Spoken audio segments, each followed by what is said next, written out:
Hi Aries, how are you? My name is Lauren B. Welcome to the Untitled Tarot. So today I have laid out your spread with two decks. I used the Light Seers Tarot and the Muse Tarot mixed together. I have not used either of these decks, let alone together, in a very long time, and I did actually forget how beautiful of a combination it is. I do think that's significant in a way for you, Aries. I also have like a playlist of Shufflemancy songs that came through for you, and I haven't gotten a Shufflemancy song for you guys in forever. So I think there's something here about like a fusion that is occurring for you right now, Aries, as well as certain things coming back around that maybe should not have been left or abandoned in the first place. So the first two cards that we're starting off with, and I don't mean to startle you, but it's two towers back to back. Double the tower, double the power. Aries. Now, there's something interesting happening with these two towers. One, it's very obvious that there is a strike of lightning hitting this burrow or this hollow, and it seems like all of these other creatures, particularly the squirrel, which seems kind of significant today in your reading, seems to be vacating the premises. But when we look at this other tower, I got the impression that you, Aries, are actually inside of it. And I was playing around with kind of the idea of, is this lightning coming in or is this lightning coming out? Because here you are admitting just as much power and intensity from the inside out. Immediately what I get off of these card, Aries, is that you have been inhabiting this hollow, this cave type of energy for a very long time. And it's a place that you've been inhabiting that was meant to be temporary. It was meant to be just a pit stop or a rest stop, but it's almost as if you have taken it up as your permanent residence, even though you have long since outgrown it, right? The card that comes up next is this Magician. And so immediately when I looked at this, I wondered if this Magician was you, Aries. Like you are sitting in meditation and you are recognizing that there is a blockage that you have been carrying with you or experiencing for a very long time. Again, having outgrown this hollow, maybe even sharing residency with other beings, other people, other things that are not really in resonance to you. Perhaps this is a desire in you, Aries, to break through these blockages, to break through your previous limitations and sort of reach a new height to tap back into your power. And that could very well be the case. But when I look at this Magician, I do sort of feel as though this is another energy that is coming in and putting this external pressure on this hollow in order to pull something powerful and big out of you, to get you to see and recognize that a lot of the things, people, places that you have been inhabiting for far too long are no longer sustainable or good for you. And it's like the only way to get out of this hollow is to sort of blow it up, right? And if you look at his hands here, one of them is pushing energy in and the other one is pulling energy out. And it sort of gives me this feeling of like a coach or a teacher. It's this energy that is very confrontational with you, maybe riling you up because they know that it's going to pull something powerful out of you, or they know that it's going to rev you up before a game, and your chances of winning are much more likely, right?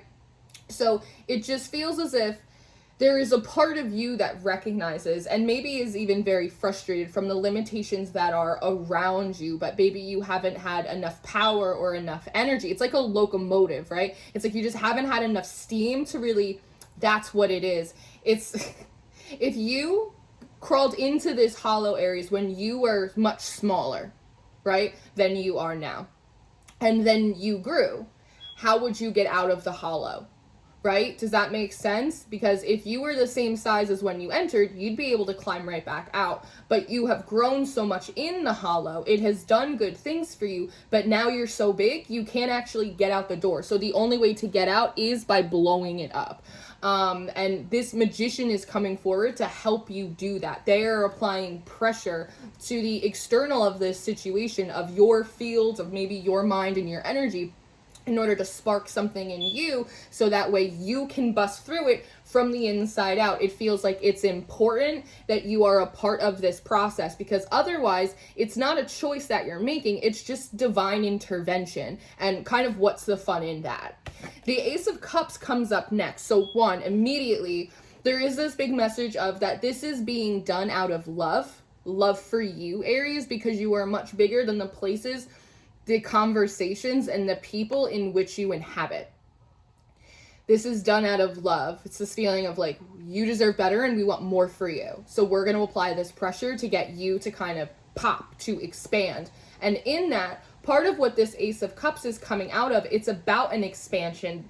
I feel like this cup is trying to expand.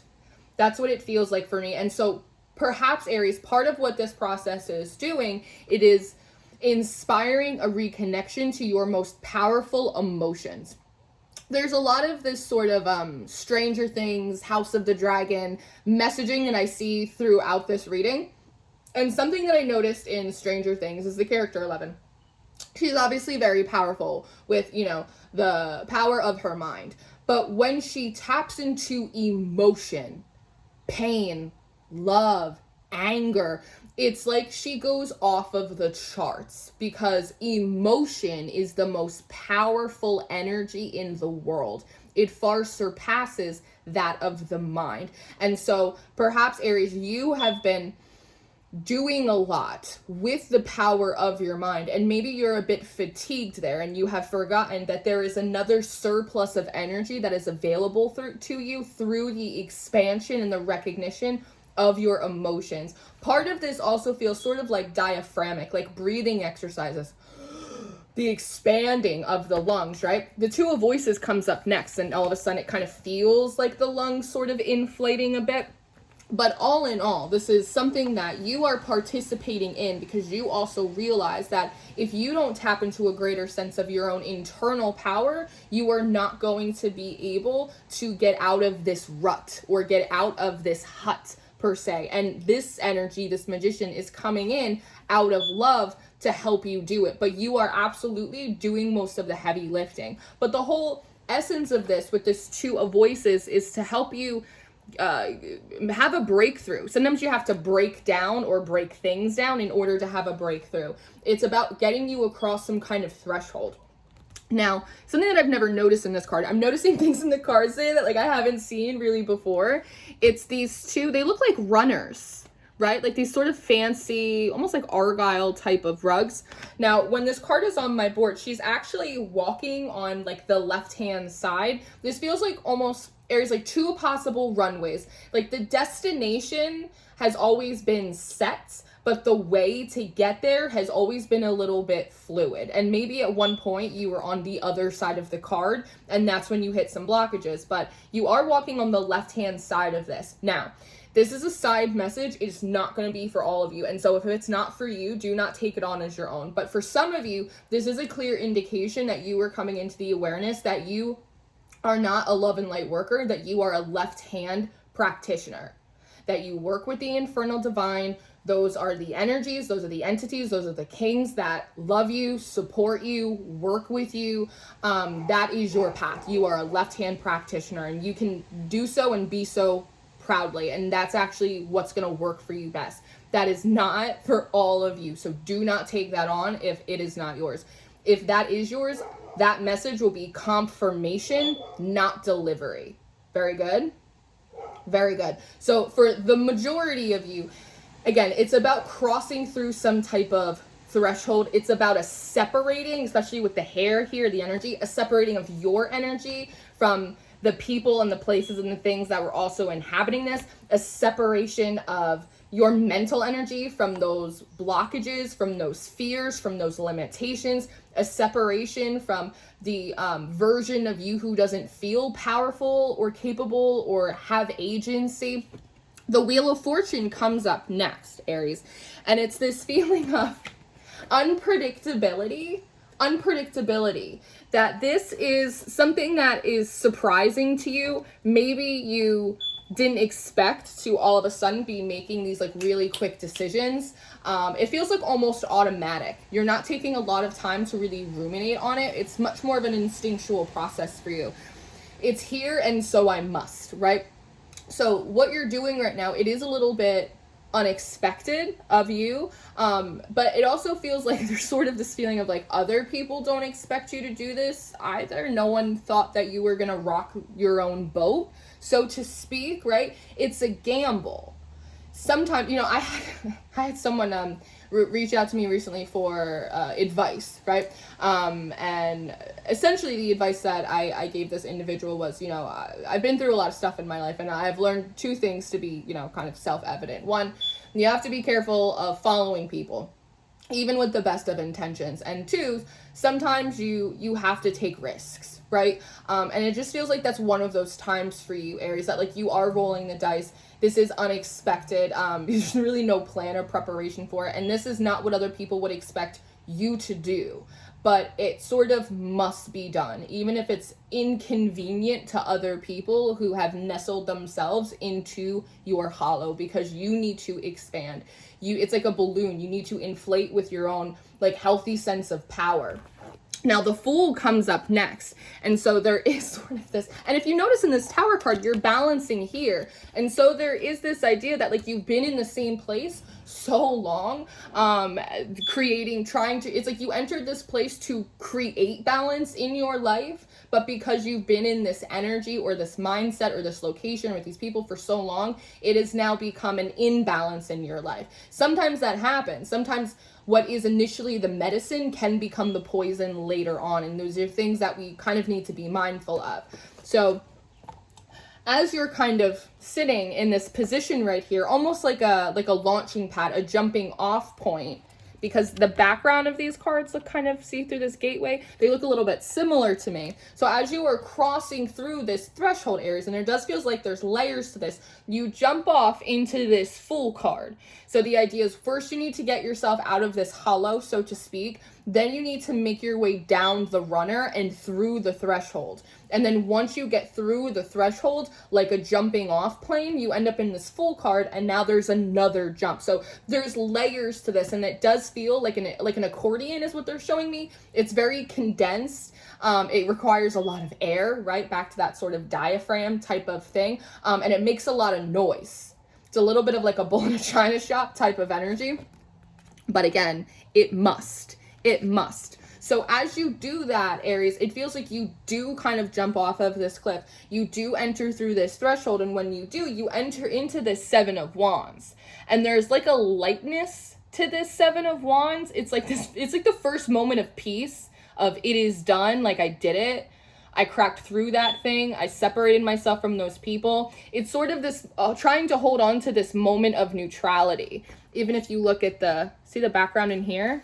Do you see how it's really similar? It almost looks like it's in the background. You're on the other side now, sort of taking this moment to catch your breath and just kind of sitting in this little bubble of neutrality. And if you look at the light, there's so many of these little idiosyncrasies. See the light here? See this Fool card? This burst of light here? And then when you make it through to the other side, now that light is sitting right in the middle of your stomach. It's sitting right in the middle of your core. And so it's almost like trying to hold position. You jump through and almost hit this moment of transcendence of like, it's happening. I feel lighter. I feel sort of this energy back into my core. Let me hold on to this. But it is also sort of that feeling of you kind of can't even get a moment of peace on the other side, because as soon as you do you see this stick? Feels like it's coming in and trying to burst your bubble, right? This is, in a way, it feels like a challenge. Like you have done something, Aries, you've separated yourself from something, and the moment that you have this, like, this victory, it's immediately challenged. But I see you turning your head. It's like this turning the other cheek. It's this energy of avoidance, because the Page of Materials comes up next, and this idea of, like, I'm not going to feed into that energy thread. I'm not going to feed into that place anymore. I'm going to turn my head away from it, and I'm going to focus on these roses, on things that are beautiful and fulfilling and sustaining to me, so much to the point that it's like my entire head becomes full of rose petals, that type of thing. And I understand that strategy, but here's the thing, the Five of Wands comes up next. And so we're talking about this spark, right? Following sort of the light or the spark, jumping into it, it coming into you. And there is sort of a theme of this that I noticed for the weekly collective reading that I did on the Patreon. So for those of you that are in the Honeycomb, this is going to ring true for a lot of you. But with this Five of Wands, what are they climbing on top of, Aries? These wands. They're climbing on top of these sticks, and sort of like, what are they gunning for? This fire. Like, they want a piece of the fire, and it makes me think that it is kind of representative of the squirrels, right? It's sort of these energies or people around you that are just like very restless, and they just kind of want to cling on to anything that has any potential of like growth or success. And it doesn't matter to them if it belongs to them, or like that they could go and find their own fire. It's like, it's one of those things, but, and I don't want to sit in that energy too long, but Aries, it's the idea here of you can ignore it all you want. You can pretend like that energy isn't there. You can go, I'm not looking at you, la la la la la. You can't burst my bubble. But the only thing that's going to happen, truly, is they're not just going to go away. They're just going to, you're not going to be looking at them as they come up and they try and steal your fire, because this is a challenge in many ways. The Three of Inspiration comes up next. And so it feels as if part of the message that wants to come through, Aries, is that if there is an opening, you are the one who is responsible for closing it. If there are energies or people climbing up your wands, you have to be the one to defend it. It's almost like no funny business. Like, you have to be much more on top of it. Yeah, you have to be on offense in this regard. And it brings me back to the House of the Dragon from the new episode. And if you didn't watch it, I'm gonna try not to give any spoilers, but one of the characters says to another, you have to claim this dragon. It does, because she is saying it's rightfully mine. This is my dragon. And the other character says, not until you claim it. And so there's something here, Aries, about it's one thing to break through the limitations, to climb out of the hollow, to pass through the threshold and get to this space. But there's another part of this about you claiming your space here, that it is not up for sale, that is not, it does not have the ability to be stolen. You will defend it. You will defend your position. And the word of the day today was affirm.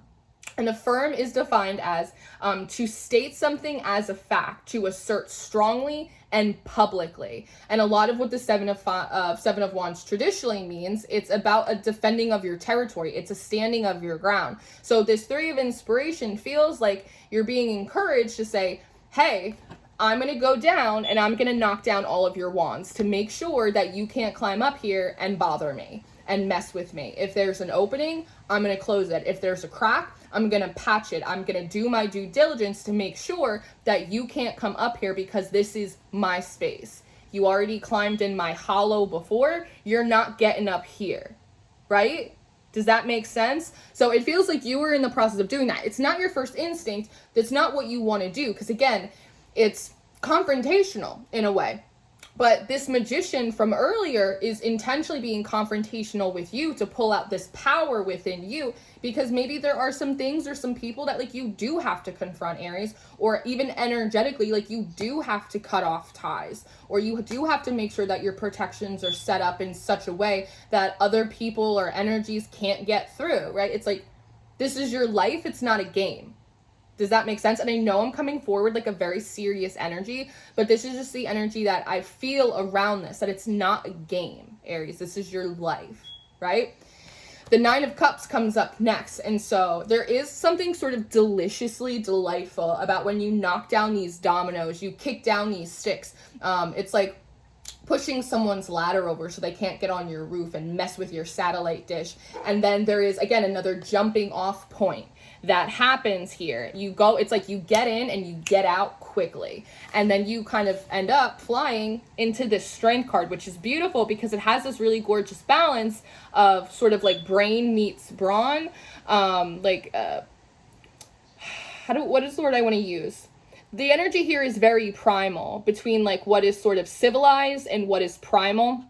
what is safe, what is dangerous. There's these two parts of you, Aries, and we all have these two parts in which we can be very warm and welcoming and inclusive and calling people in and just wanting to do like the nice thing, right? But then there's also a part of us that is a little bit more primal, that is kind of about like survival, right? And a big download, and I'm going to do another video of this, but a big download that I got for like October and Libra season is like, you have to refuse to drown. And if there are people around you that are pulling on your hair and dragging you into the water, you got to cut your hair, right? It's like you gotta create distance there. And sometimes you got to crack into this primal or emotional power within you that says, no, you can't come here. No, I am powerful. No, I can be mean and I can be scary and I can set a boundary too. You know, it's sort of, again, no funny business, like no more Mr. Nice Guy, very Alice Cooper, right? Like, but it is sort of that energy, because then you come out as this emperor. You come out in your fullest form as yourself. And what I love is that your head is turned in this card, just like it is in the Seven of Wands, but it's not in avoidance. It almost is like in defiance. And if you notice, these people, it's like they're very small under here. And so, one, we see the difference of here, your hands are clasped right above this heart space. But in this Emperor card, your arms are open. It's like, I have nothing to hide. I am fully inflated. I am expanded, right?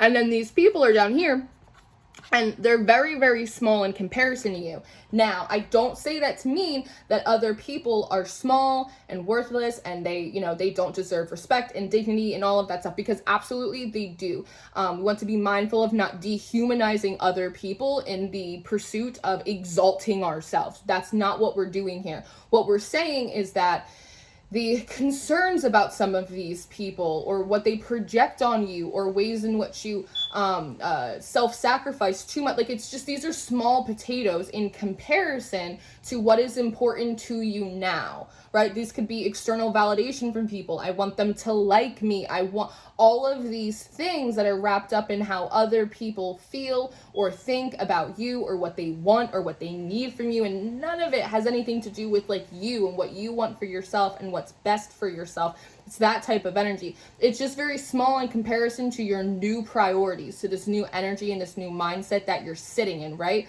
And so you turn your head, not out of avoidance, but out of defiance, because this isn't important to me anymore. This is larger than life energy. And when that happens, it's like this Queen of Emotion comes out. And so again, we have sort of, just like with the two towers coming in and going out, we have something similar happening here. You're kind of sitting in this really powerful kind of larger than life energy, and everyone else on the ground, it just looks very small in comparison to this big picture you're now sitting in.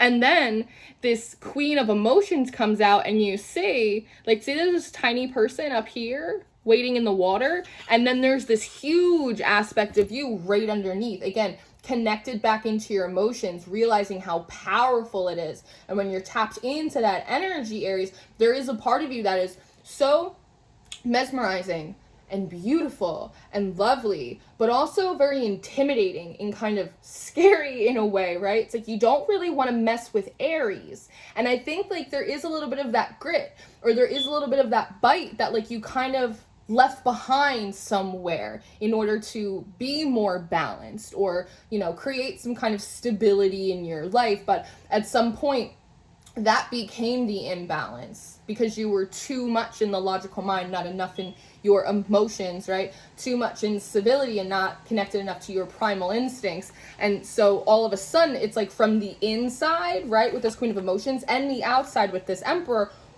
there's just this, you're like a hot air balloon. It's like there's just this big expansion that's happening. And when that happens, this Seven of Voices comes out. And if you see here, there's another doorway. And so again, you're cracking into something.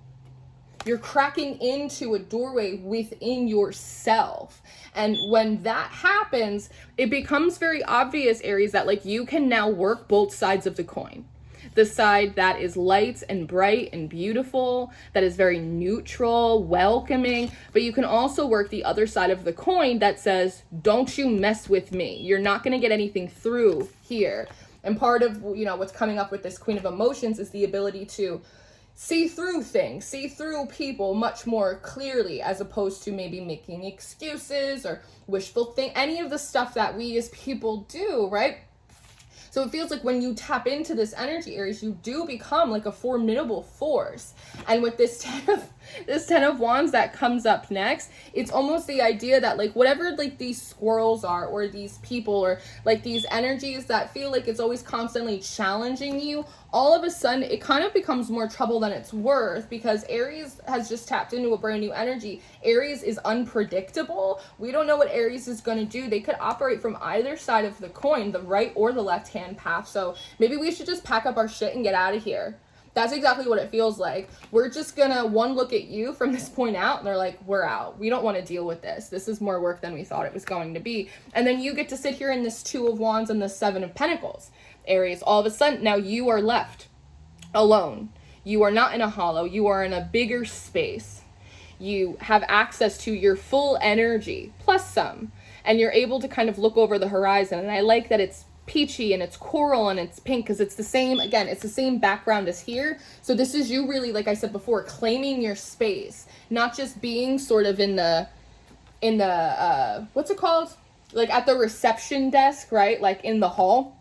This is you actually taking up residence in this new bigger place that is empty and unencumbered by everyone else's stuff. And with this 7 of Pentacles, you're beginning to set down new roots in this new place. And what I love, just as a little end note when we wrap up this reading, is you're doing exactly what the Magician did for you. See how it was pushing energy, and you are now mirroring the Magician in this card. As they pushed in on you to pull something out, you are now pushing energy into this new place to set roots, which then grow back up for you. So it happens on like a very energetic or spiritual level first, but then it has like very real and practical effects and consequences on your physical life, because now you are taking that and applying it to your world. And so I think that's really powerful. They're reminding me of the Shufflemancy songs. I know your reading's kind of long this week. Your Shufflemancy songs really threw me on my ass. The first one that came out was Plan B by Megan Thee Stallion, which is a vicious and just savage song. It threw me off, right? And so with this Plan B, it is this idea of, again, the destination doesn't change for you, Aries, but like the way that you're getting there, kind of through this like no more Mr. Nice Guy type of thing. And that's not an energy that has to apply for everyone, right? And it may not even be an energy that like you have to utilize in this new place, but there is something about how that energy is useful in separating yourself from like all of the other bullshit. But the rest of the songs in your Shufflemancy were Plan B, People Are Strange, Opposites of Adults. Then you got Dance Monkey by Tones and I. A lot of you guys know that's a big song for me. And then Wide Open Spaces by the Dixie Chicks. So I read it literally like as a sentence. All right, Aries, Plan B. We're going a different route right now, because people are strange, opposite of adults, they act like children. This is a childish situation. It's time for everyone to get in gear. It's time for everyone to grow up. It's time for you to kind of go dance in wide open spaces, just like in this 2 of Wands. So it's kind of a wild ride. We're on a wild ride today, Aries. I'm gonna leave this here. I'm going to go do an extended reading for you. If you're interested in your extended reading to see what else happens here, you can follow me over to Patreon or Vimeo. If you're interested in your monthly reading for September, that will be linked down below for you. You can also find it on Patreon. I do offer one-on-one readings. So if you're interested in one of those, you can book with me through my website. I love you so much, Aries. Keep on keeping on. Give 'em hell, kid. I'll see you next time.